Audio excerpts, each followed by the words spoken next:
All right, welcome back. This is the second part of the lesson on cultural homogenization. We stopped it at this source where there's a graph. So anytime that there's a graph, you need to look at what's on the page. So first step here is what's on the page. What am I seeing? What is being contrasted? Here you can see that they're contrasting our gross national income per capita with our English language proficiency scale.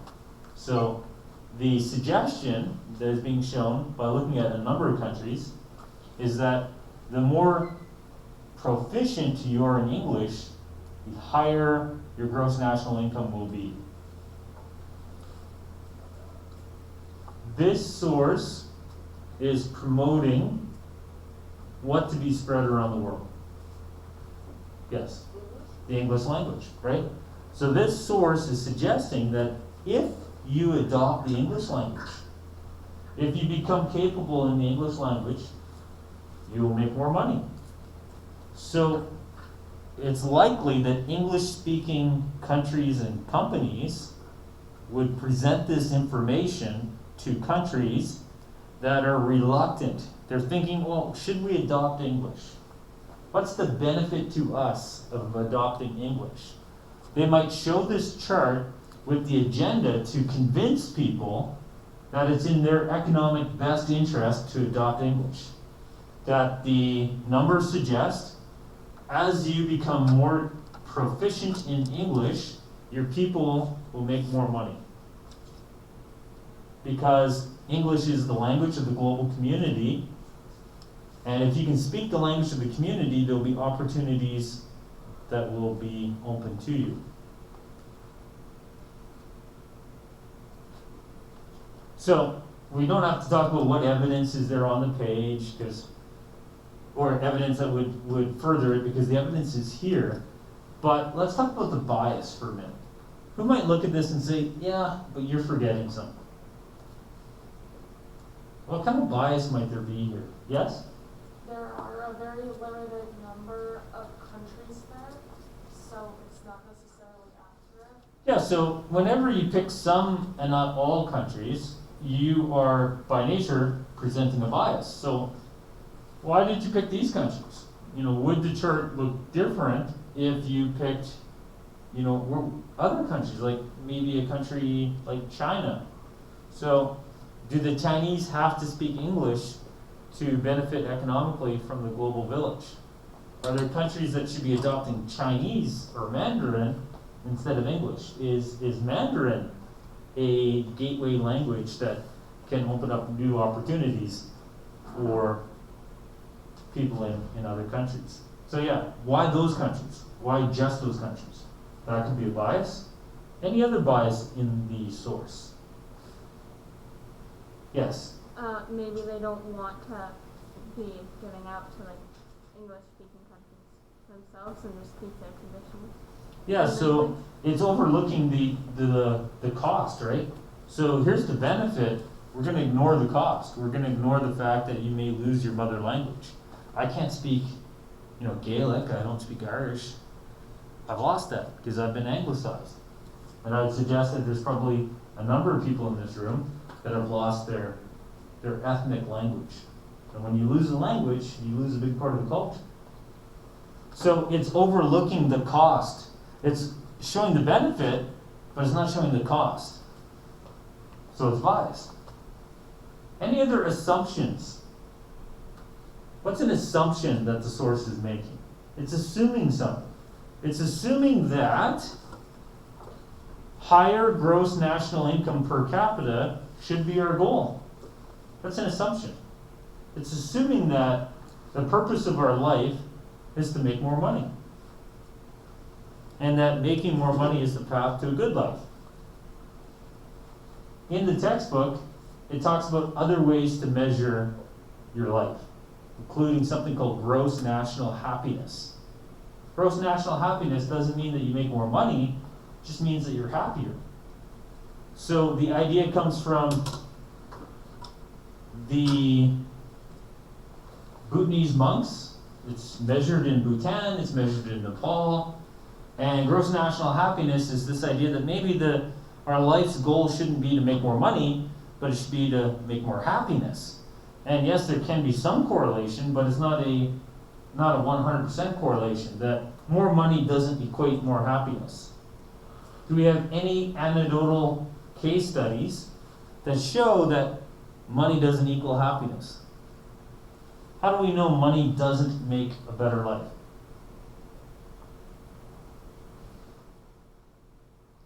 Have you ever been in a car and you're at a stop sign or a stoplight and you look over and there's somebody in a really nice car? They look very unhappy. They look stressed. There's a lot of anxiety in their life. That just because you have a high income doesn't mean you're happy. Unfortunately, there have been many millionaires that have committed suicide because they're not happy. Robin Williams committed suicide. He was a millionaire. He wasn't happy. Gross national income isn't our only goal. We should be looking at happiness, including mental health. So if working harder, working longer, making more money is a detriment to mental health, then maybe it shouldn't be our goal. Yes? I was just gonna say Robin Williams committed suicide because he had dementia. Yeah, he had mental health, including dementia, that just working more films, and he had just made like 4 movies before that, didn't allow him to focus on what was truly in need, which was his mental health. Yes? Another thing, money can, there's a case where of a child actor who was only 9 years old and was actually murdered by her father because she had been making a lot of money and it had made that dad jealous. Exactly. And unfortunately, maybe murder isn't always the end result, but there's a lot of child actors that don't have, a really good life story. All right, next up, whales killed since 1985 ban. So these are whales that have been killed since the killing of whales have been banned. So obviously making laws changed a lot here. Does this promote or does this reject globalization? Well, if you wanted to say that this source promotes globalization, you'd say it does because, well, at least we can make laws, and maybe if we didn't make those laws, what would happen? The numbers would be higher. The numbers might be higher. So we could infer that even though there are still whales being killed, because of globalization, a global law was made in 85, and maybe the numbers could have been higher. But we could also look at the numbers and say we still need to do better. And if all the countries that are not Japan decide to stop killing whales and Japan keeps killing whales, we still have a problem. So this is another example of why we need to work together as a global village, because the actions of one person in the village, in this case Japan, can affect the rest of the village. That if the United States stops whaling, it's not really going to make a big difference. It will to those 1,300 whales that they would have killed, but ultimately Japan is still killing more whales because they see it as their traditional right to do so.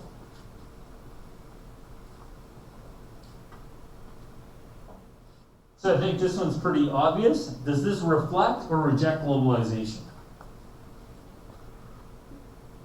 Would somebody show you this and say globalization is bad or globalization is good?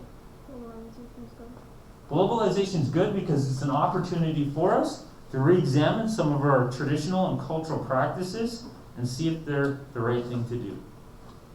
That now with globalization, we can be exposed to new ideas, like maybe we shouldn't be marrying people that aren't willing or capable of making that choice. And that idea is being continued on this next source. Now it's uncomfortable to look at countries like Niger from the outside and say, in Niger, 76% of people under the age of 16 are forced into arranged marriage. We might be looking at Niger and saying, yeah, but that's their culture. Now that we live in a global village, what's happening in another country does affect us. We saw that with the Louboutin Tree in the 1973 OPEC crisis. We saw that with the banana war reading that you guys did at the end of the day yesterday. That we live in a global village so that the winds of change in another part of the world do create a tsunami. That's just another source showing the same thing about how limiting being a child bride can be. So step one, a girl is seen as a family burden and soon married away. So they keep the boy, but they get rid of the girl because they see her as a burden, because they don't see her as a potential of creating wealth for the family. So she's forced to live with a husband, rarely of her own age or choosing. There's a story from California, so this doesn't happen just in Africa, but there's a story in California where a guy sold his daughter for a case of beer, and he said, well, this is what we do in my country. But here in California, we don't barter our kids for cases of beer. Number 3, the girl drops out of school and becomes socially isolated. So with being forced to marry at a young age, what is she being denied? The universal right to an education. So the UN declared in 1948 all children have a right to an education. In many countries they don't, though, because they're being forced into arranged marriages. Her husband or in-law demand repeated childbearing. So now you have a child that is having children, and that isn't always healthy for the child or the children that she has. Leads to birth complications. Often the babies and the mom will be underweight, and leads to many deaths in both the babies and in the moms. She and her children are trapped in a vicious cycle of illness and poverty. If nothing changes, the girl is likely to repeat the path to their own children, right? Because step 4, she's meant to have lots of children, but the female children that she has, they may end up like her, being seen as a burden and being pushed away. So the big one we looked at was this one. How does it connect to globalization? What terms of the course can we see being illustrated here? Is it reflecting or rejecting globalization? What problem do they see? What solution do they see? Is there evidence to further the perspective here? Who might disagree with it? Is there any illustrations that are an allegory or some kind of reference to historical events? Let's begin with words that you see. Any of the words that we've covered, do you see on this page? Like, obviously the word's not there, but do you see it drawn? Yes, sir. Oh, sorry, yeah. Everybody's got masks on. I have no idea who's who. Yes. Sorry? Americanization. And we know it's Americanization because? Yeah, so we have American symbols. We have American corporations. We have this one, which I'd be impressed if people know what it is. Texaco. Oh. What was that? Texaco. That's an oil. That dog wants to go search your locker. So we have Texaco, which is an oil company from the US. We have Shell, we have Nike, we have Coca-Cola, we have Motorola. We have transnational corporations that have their home base, their operation in the US. And yeah, we have Disney. So they specifically have used American transnationals as the predominant symbols and players in the source. So there is an anti-American bias because the Americans are being charged with the assimilation of others. Do we have any evidence that that's true? Any evidence that the U.S. does assimilate others?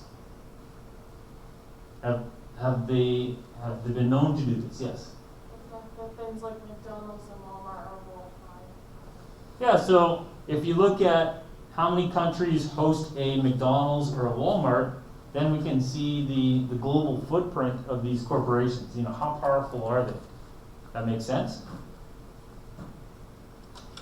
Do the corporations ever do this, though? To come in with the guns and pacify the locals and force their way onto or into another culture? So,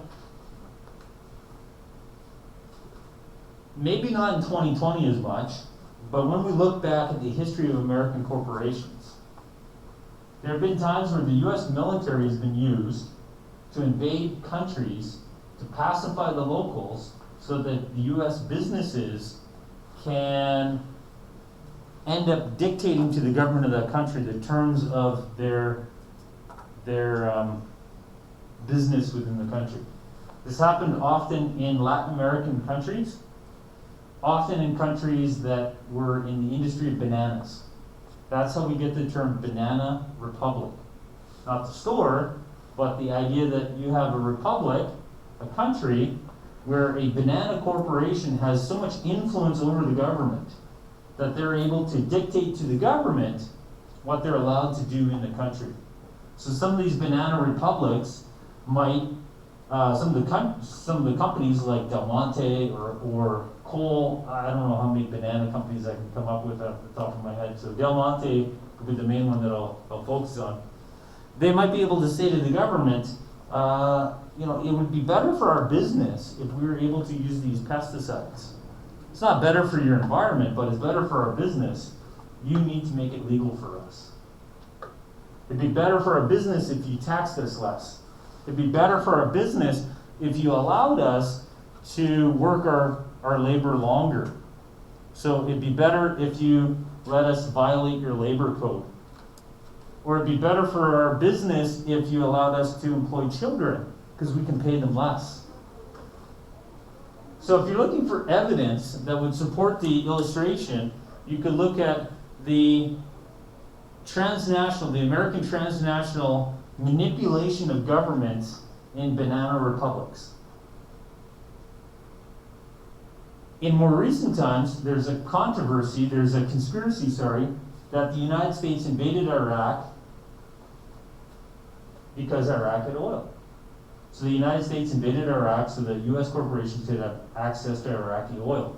Now, the United States, under President George W. Bush, claimed that they invaded Iraq looking for weapons of mass destruction, but they never found them.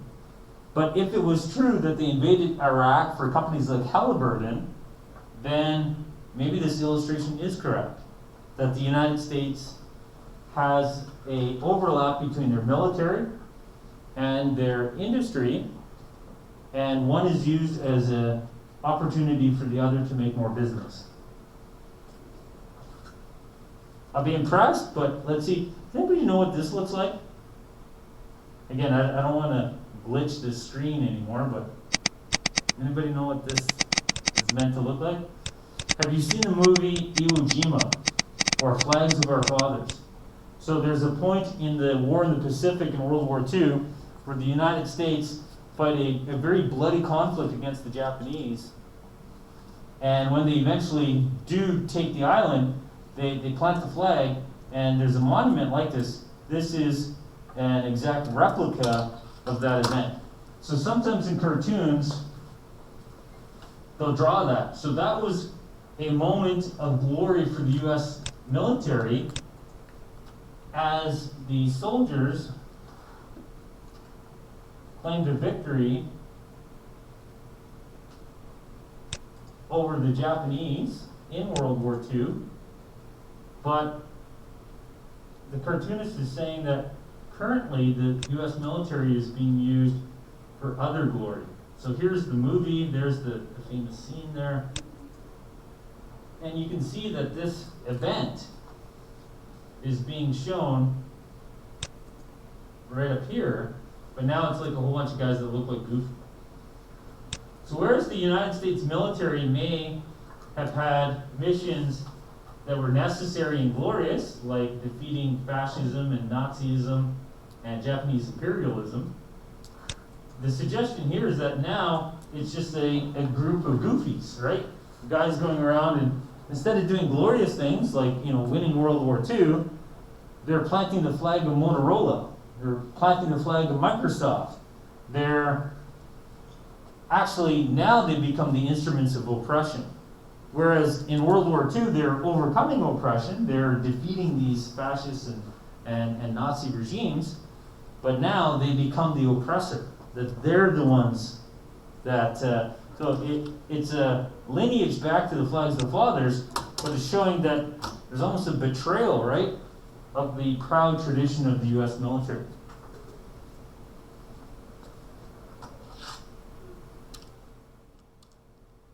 How do we know that the cartoonist thinks that this is a bad thing? How do we know that the cartoonist is saying that the U.S. corporations are up to no good here? So you two have helped me a lot today. Anyone else? How do we know that the cartoonist is saying, you know what, the U.S. corporations are doing bad stuff. We're literally 5 minutes away from our break. There we go, yeah. Because it shows that they're like influencing without a choice. Like, I don't know. Because the U.S. are storming the beaches with guns, because these individuals look unhappy, we can tell that they have no choice, that they're being oppressed. The United States is pretending that they're doing it, as Disney, happy, let's go to the Magic Kingdom kind of stuff. But the reality is, there's casualties. There's no choice. They're being oppressed. There's no there is casualties. It's exploitation. The weapons may not be bullets, but the weapons are things like Coca-Cola and TVs. They're altering the hearts and minds of the people. They're committing cultural imperialism, which can lead to a type of genocide. And the cartoonist is suggesting this is the wrong thing to do. Is this a rejection of globalization or a reflection? When people globalize, when people connect, right? Hyperconnectedness. How did that happen? That came up when you turned to ask if it was rejection or reflection. Wow. When people connect, hyperconnection, interconnectedness of mankind, globalization, when we connect, how do we know that either good things happen or bad things happen? As a consequence of globalization, is this good or bad? The cartoonist says it's bad. Who would say the cartoonist is biased and it's actually really good? What is the cartoonist not drawing? What is not being shown? What is not being shown? Well, one thing that's not being shown is this. We're not showing that if they learn the language of English, they might actually make a higher income. Or this, that technology that's being dropped is actually going to be a window into a much bigger world for the people of that island. Or this, that maybe the islanders had a culture that were based on some ideas that were no longer seen as humane. So there are some things not drawn there. Maybe they were whaling, and maybe that's a traditional activity that needs to be examined. Maybe they had child brides. So there's lots of the positive side of global culture, cultural homogenization, that's being ignored. But it's definitely focused on the negative stuff. When we get back from the break, we're going to have some more sources to look at, but I'm going to get you to look at them on your own, because even the people that might have to listen to these at home, the answers are in the document. So we're not going to record me explaining all this, but we're going to get you to do them on your own when we get back from the break, and then we're going to get you to look at the answers that we have. All right, so if you guys need to go for a break, let me just end this video.